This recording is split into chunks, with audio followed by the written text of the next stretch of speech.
Good morning students. Class seventh के maths chapter 2 को study कर रहे हैं हम लोग और उसके 4 वीडियोस बन चुके हैं जो कि इंट्रोडक्शन से रिलेटेड हैं, टाइप ऑफ फ्रैक्शन से रिलेटेड हैं। तो वो सारी चीज़ें आप देख चुके हैं।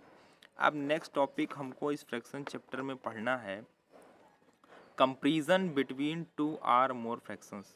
कंपैरिजन मतलब तुलना करनी है, कौन बड़ा है कौन छोटा है, इन सब मुद्दों पर बातें करनी है। तो comparison between 2 or more fractions, दो फ्रैक्शन हो चाहे दो से ज़्यादा फ्रैक्शन हो, उनमें सबसे बड़ा कौन है सबसे छोटा कौन है, फिर सीक्वेंस क्या होगा, ये सब चीज़ें देखनी है। तो आइए फटाफट देखते हैं क्या कैसे करना है। In order to comparing between few fractions, अगर हमें कंपेयरिंग करनी है, कंपेयरिंग करने के लिए बिटवीन फ्यू फ्रैक्शंस, कुछ फ्रैक्शंस के बीच में, तो क्या करना होगा, we have to convert into like fractions. हमें कन्वर्ट करना होगा किसमें, लाइक फ्रैक्शंस में, टू गिवन फ्रैक्शंस, जो फ्रैक्शंस हमें दिए होंगे। तो हमें गिवन फ्रैक्शंस को लाइक फ्रैक्शंस में कन्वर्ट करना है, क्या करने के लिए, इन आर्डर टू कंपेयरिंग करने के लिए। Then order of numerators decide which greater और स्मॉलर। तो अगर आप उसको लाइक फ्रैक्शन में कन्वर्ट कर देते हो तो जो न्यूमिनेटर होंगे वही डिसीजन दे देंगे कि कौन सबसे बड़ा है और कौन सबसे छोटा।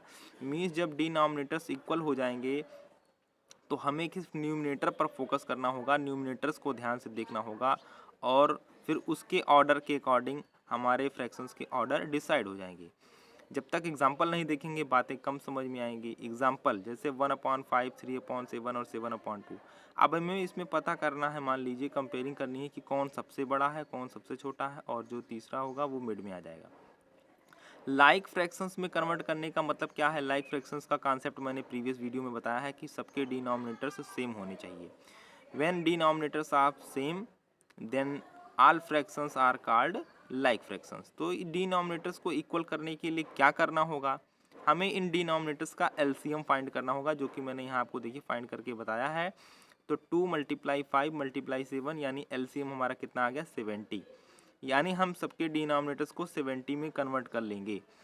अब 70 में कन्वर्ट करने के लिए क्या करना पड़ेगा, मल्टीप्लाई करना पड़ेगा। तो कोई बड़ी बात नहीं है, इक्विवेलेंट फ्रैक्शन हमने पढ़ा था, उसी के अकॉर्डिंग हम सबके डिनोमिनेटर्स को 70 कर लेंगे। कैसे करेंगे आइए ध्यान से देखिए, अगर समझ में बात नहीं आ रही तो 1/5, 5 में हम किस क्वांटिटी से मल्टीप्लाई करेंगे कि 70 हो जाएगा। तो यहाँ ज़रा ध्यान दीजिए, ये इस पर ध्यान दीजिएगा, यहाँ पर आपको दिखाई पड़ेगा। 5 को अगर हम छोड़ दें तो क्या बचेगा, 2 बचेगा, 7 बचेगा, यानी 7 2 14, यानी 14 का मल्टीप्लाई 5 में जब होगा तो 70 आ जाएगा। किससे मल्टीप्लाई करना है इस बात को देखने के लिए आप यहाँ पर 70 के प्रोडक्ट को देख लीजिएगा, समझ में आ जाएगा। 5 में मल्टीप्लाई करना है तो 5 को छोड़ दीजिए, क्या बच रहा है 2 और 7। तो 14 से अगर हम मल्टीप्लाई करेंगे तो 70 हो जाएगा। लेकिन ध्यान रहे मल्टीप्लाई करने का रूल क्या है कि दोनों में करेंगे। डिसीजन डिनोमिनेटर से होगा लेकिन जो भी क्वांटिटी होगी मल्टीप्लाई दोनों में कर देंगे। तो हमने यहाँ 14 से दोनों में मल्टीप्लाई कर दिया और रिजल्ट क्या आ गया, 14/70। तो डिनोमिनेटर हमारा 70 बन चुका है पहले फ्रैक्शन का। आइए दूसरे फ्रैक्शन पर देखते हैं। दूसरा फ्रैक्शन है 3/7। तो अब 7 में किससे मल्टीप्लाई करेंगे, तो वो भी एकदम ओरली है, 10 से मल्टीप्लाई कर देंगे तो 70 हो जाएगा। फिर भी यहाँ देखिए अगर हम 7 को छोड़ दें तो 2 × 5 यानी 10 ही आएगा। तो 7 में 10 से मल्टीप्लाई करना है, यानी 10 से मल्टीप्लाई एक में नहीं करना है, दोनों में करना है। तो मल्टीप्लाई करने के बाद रिजल्ट क्या आ गया, 30/70। अब ये देखिए दूसरे फ्रैक्शन का भी डिनोमिनेटर 70 हो गया। थर्ड 7/10, तो 7/10 है। 10 को डिनोमिनेटर पर फोकस करिएगा, डिनोमिनेटर को 70 करने के लिए क्या करना पड़ेगा, 7 से मल्टीप्लाई करना पड़ेगा, बशर्ते दोनों में मल्टीप्लाई करना है। क्या आ गया, 49/70 आ गया। तो अब हम बहुत ध्यान से अगर देखें केवल न्यूमिनेटर्स को, तो पहला न्यूमिनेटर क्या है, 14 है, दूसरा न्यूमिनेटर क्या है, 30 है, फिर क्या है, 49 है। तो अब ये इनका जो ऑर्डर होगा उसी के हिसाब से हम समझ लेंगे। तो सबसे बड़ा कौन है, 49। इसका मतलब 49 न्यूमिनेटर का जो फ्रैक्शन होगा वो सबसे बड़ा होगा। उसके बाद अगर आप देखें तो 30 होगा, ये सेकंड हो जाएगा और 14 सबसे छोटा हो जाएगा। तो जो लास्ट फ्रैक्शन है वो सबसे बड़ा होगा, जो सेकंड फ्रैक्शन है वो मिड में आएगा, और जो थर्ड मतलब 1/5 है वो हमारा थर्ड पे चला जाएगा।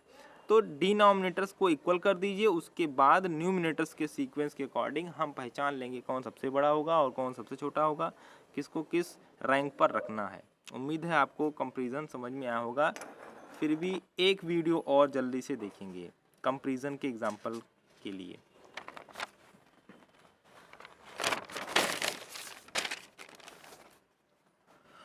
क्वेश्चन है आपके, ये देखिए क्लास 7 चैप्टर 2 एनसीईआरटी की बात हो रही है, एक्सरसाइज 2.1 का क्वेश्चन नंबर 2 है। तो क्वेश्चन नंबर 2 में करना क्या है, arrange the following in descending order. जाहिर सी बात है कौन बड़ा है कौन छोटा है, तभी हम ऑर्डर में कर पाएंगे। तो आइए इसके सोल्यूशन पर ध्यान देते हैं। अब फ्रैक्शंस आपको दिखाई दे रहे होंगे 2/9, 2/3, 8/21। गिवन फ्रैक्शंस आर ये हो गए। In order to find descending order, descending order को फाइंड करने के लिए हमें क्या करना होगा, वी हैव टू नो, हमें जानना होगा कि which is biggest and smallest, कौन सबसे बड़ा है और कौन छोटा है। एंड फॉर इट, इसके लिए क्या करना है, we have to convert to given fractions in like fractions. जो गिवन फ्रैक्शंस हैं इनको हमें लाइक फ्रैक्शंस में कन्वर्ट करना होगा। तो इसके लिए मैंने पीछे भी बताया भी आपको कि एलसीएम ले लीजिए डिनोमिनेटर्स के, और तब क्लियर हो जाएगा कि सबके डिनोमिनेटर क्या बनेंगे हैं। तो इसका एलसीएम जब लिया गया, देखो 9 है, 3 है, 21 है। डिनोमिनेटर्स पर ध्यान देना है, 9, 3, 21। इनका एलसीएम यहाँ पर निकाला गया है, तो 3 × 7, जिसकी वैल्यू क्या हो जाएगी, 63 हो जाएगी। तो यानी सबके डिनोमिनेटर्स को अब हम 63 में कन्वर्ट करेंगे। देखिए 2/9 को 2/9 फर्स्ट फ्रैक्शन है, इन 9 को 63 करने के लिए क्या करना पड़ेगा, 7 से मल्टीप्लाई करना पड़ेगा। लेकिन ध्यान दें मल्टीप्लाई तो दोनों में होगा, डिसीजन नीचे से होगा डिनोमिनेटर से, बट मल्टीप्लाई दोनों में करना है। तो हमने देखो 2/9 का इक्विवेलेंट लिख दिया है, और ये आ गया 14/63। डिनोमिनेटर इसका 63 बन चुका है। ऐसे ही सेकंड फ्रैक्शन को देखिए, सेकंड फ्रैक्शन हमारा क्या है, सेकंड फ्रैक्शन आप क्वेश्चन में देख रहे हैं 2/3 है, और थर्ड है 8/21। तो 2/3 को भी हमें क्या करना है, इसके डिनोमिनेटर को 63 में कन्वर्ट करना है। तो 63 में कन्वर्ट करने के लिए किससे मल्टीप्लाई करोगे, ये देखो यहाँ पर आ जाओ, प्रोडक्ट जो 63 का है, ये 63 में अगर कन्वर्ट करना है, आप मल्टीप्लाई किस में करना है, 3 में। तो 3 को छोड़ दीजिए, क्या बचा, 3 × 7 यानी 21 से मल्टीप्लाई करना है। तो 21 से मल्टीप्लाई तो करना है, डिसीजन हो गया, बट दोनों में करना है। ये देखिए यहाँ पर भी 42/63 हो गया। 8/21 लास्ट फ्रैक्शन, 2 के डिनोमिनेटर को हमने 63 में कन्वर्ट कर लिया है, अब थर्ड के डिनोमिनेटर को भी कर लेंगे। तो 21 में किससे मल्टीप्लाई करेंगे कि 63 हो जाएगा, तो यहाँ आइए 7 × 3 21 हो गया, और 21 में किससे मल्टीप्लाई करेंगे, 3 से। तो 3 से मल्टीप्लाई यहाँ करना है, दोनों में कर दिया, और रिजल्ट आ गया हमारा 24/63। अब ध्यान से देखिए, तीनों ही फ्रैक्शंस के डिनोमिनेटर हमने 63 में कन्वर्ट कर लिए हैं, मीन्स अब ये लाइक फ्रैक्शंस में कन्वर्ट हो चुके हैं।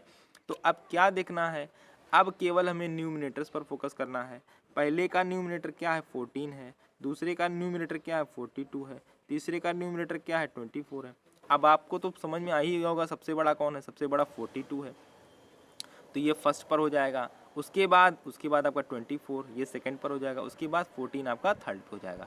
तो ये लिखने का तरीका होता है, 42/63 सबसे बड़ा है, ये देखिए ग्रेटर देन किससे, सेकंड वाले से। सेकंड वाला क्या है, 24/63, और सेकंड वाला किससे बड़ा है, आपके थर्ड वाले से। थर्ड कौन है, 14/63। तो इसकी अब एक्चुअल वैल्यू हमने लिख दी, इसकी एक्चुअल वैल्यू क्या है, 2/3, इसकी एक्चुअल वैल्यू क्या है, 8/21, और इस तरीके से ये हमारा डिसेंडिंग ऑर्डर हो गया। एक बात और, डिसेंडिंग ऑर्डर का मतलब होता है बड़े से छोटे की ओर, घटता क्रम। उम्मीद है आपको ये वीडियो समझ में आ गया होगा। समझ में अगर आ गया हो तो इसको लाइक ज़रूर कर दीजिएगा।